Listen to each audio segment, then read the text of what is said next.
Today, we're going to be talking a little bit about overcoming adversity.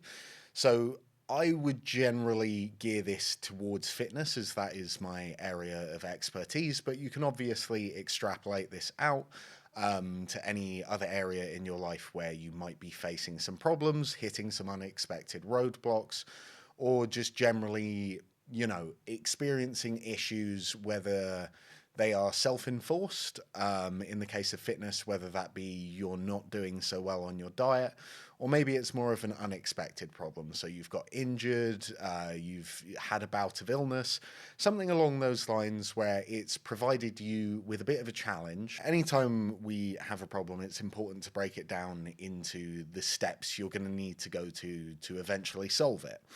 So, the first step whenever you're encountering some form of adversity is diagnosis in the medical sense and in a more general sense. So, just finding out what it is that's actually going to be wrong, how long it's going to take, and just getting a good assessment of what you're actually going to need to push past to get to where you want to be.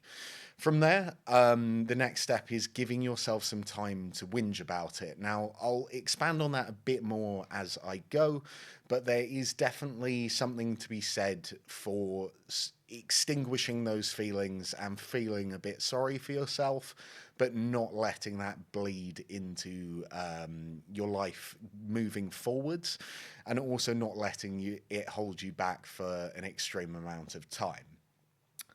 The next step in that, which sort of comes off the back of the previous point, but is something that I encounter with clients or other people who I work with, is people who look for other things to be wrong at the same time. So there's these sort of rules of thumbs, like bad things come in threes, and when that happens, generally speaking, if you're looking for something else bad to happen, you will find it, whether or not that thing was coming to you in the first place. So you can end up either not pushing yourself into a worse position, but sort of catastrophizing anything else that goes slightly wrong a little bit more to justify that sort of rhetoric.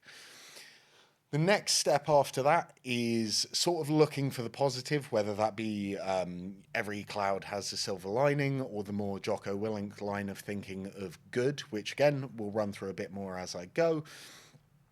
After that is finding out what you can do in the meantime. Then beyond that is avoiding negative feedback loops. So that's generally speaking to do with your behavior.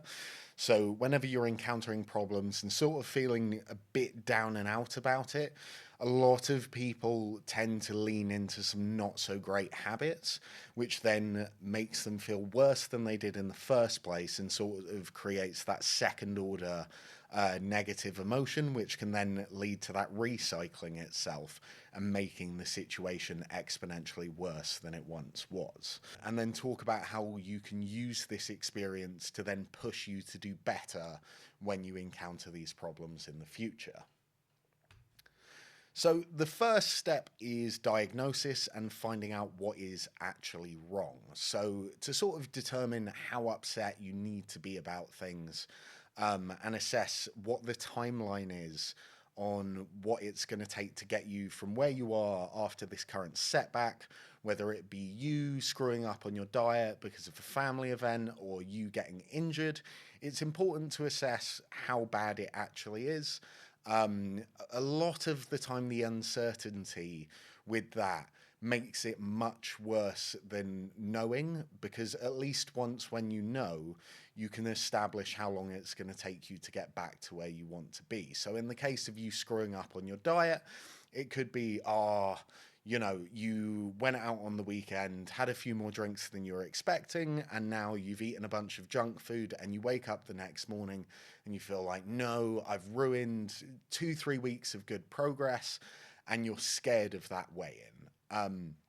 In this case, it's almost certainly better to know what that weigh-in is, so you know, okay, I've come in 1 and a bit kilos heavier than I was supposed to this morning. I can then titrate that information down based on my previous few weeks worth of work, and I know, okay, I'm going to have to do roughly a week to accommodate this, and you'll probably notice in the following days after that you're going to drop a bunch of water weight. And in the injury case, you might have a twinge in the gym, you might be pretty sore afterwards, and you might be panicking and thinking, no, I'm not going to be able to train. In that case, it'd be a case of getting to the doctors as soon as humanly possible and finding out what's actually wrong with you, so then you can decide what to do next. So the next step is giving yourself some time to whinge. So a lot of people, particularly those of you who've picked up on stoicism through TikTok, will have this idea that you must ignore your emotions at all costs, and the best thing to do is just push it down and don't even acknowledge it.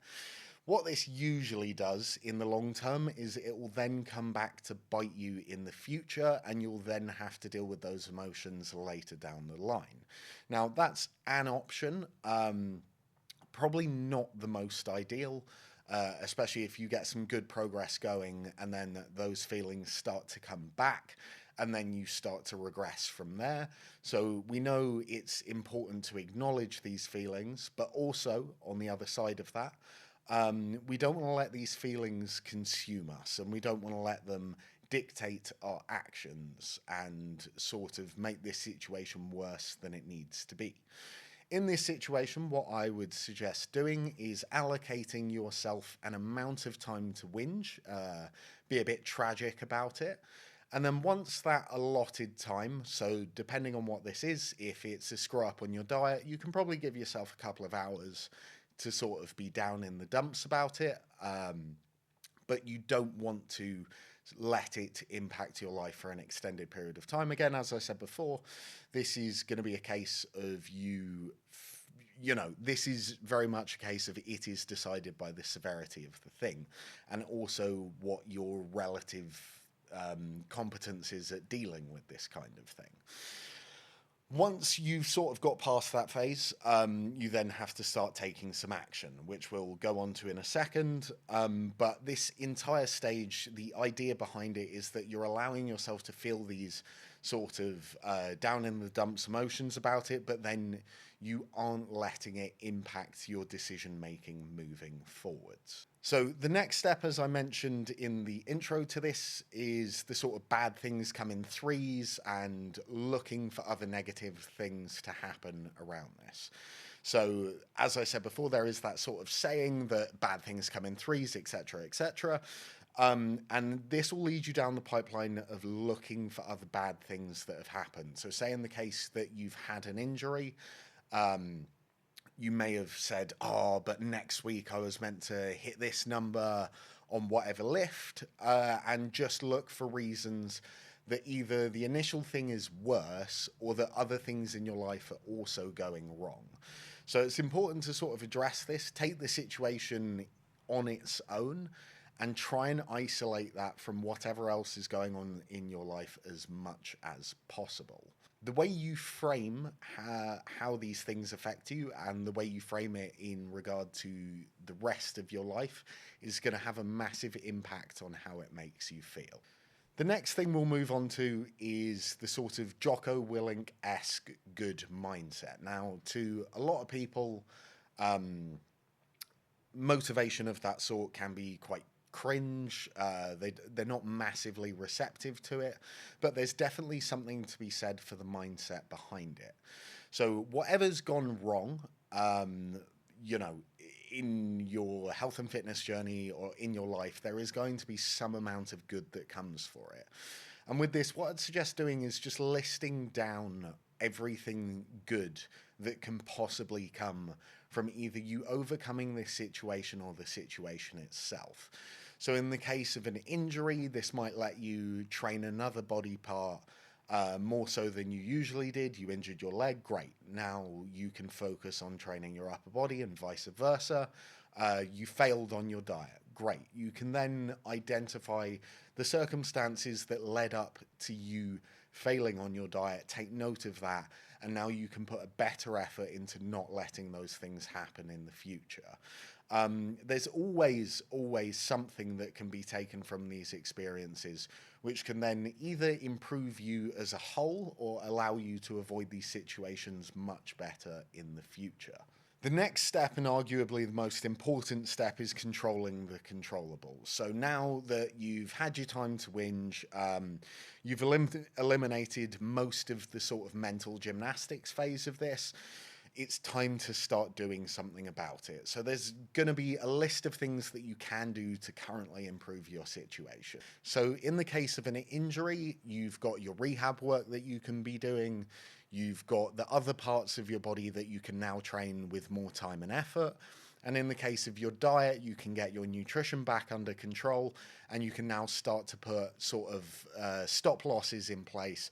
So next time you're in a situation like you were when you failed on your diet this time, you can make it less likely or make the detriment less that it had compared to this time.